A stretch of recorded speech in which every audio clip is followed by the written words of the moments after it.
My name is Jessica Sarah Rinland. I'm an artist and a filmmaker, and the exhibition that I have is called Extramission, The Capture of Glowing Eyes. Extramission is an ancient Greek theory where people thought that light was emitted by eyes. So we could see things through the light that's emitted through our eyes.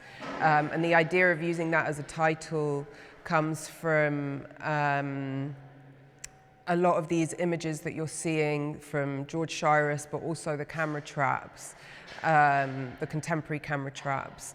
The focus is the glow of the eyes. The history of the camera trap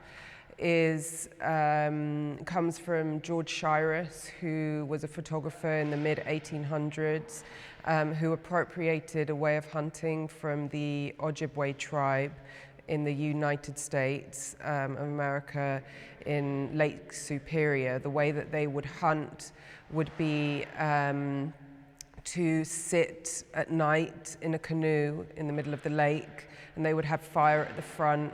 And when they would see the fire reflected on the eyes of an animal, they would explode the ball of fire. The animal would become paralyzed with fear, and then they would shoot. And he appropriated that for taking photographs.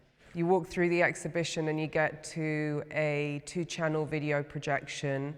On the far screen, on the screen on the left, are images of animals that are completely extinct in Argentina, and they were brought from zoos in Europe to Argentina to be rewilded, to be liberated. Even though it's not a physical capturing of the animal itself, there's still a violence involved in the photographing of these animals. They're still reacting. You see the animals at times reacting to the presence of the camera in their space.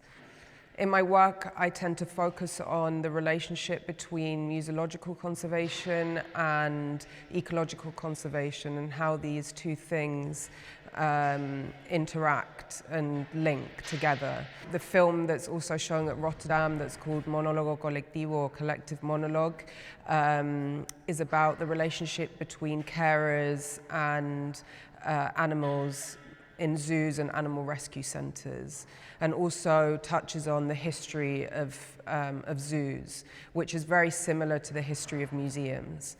The idea of extraction and colonialism within these two spaces is very similar. The museum is a space where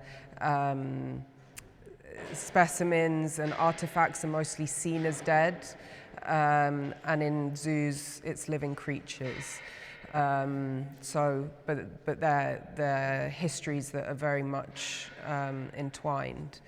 And yeah, a lot of my previous work has to do with these subjects that have now developed into this project, and I'm sure I'll keep on working on in other forms afterwards.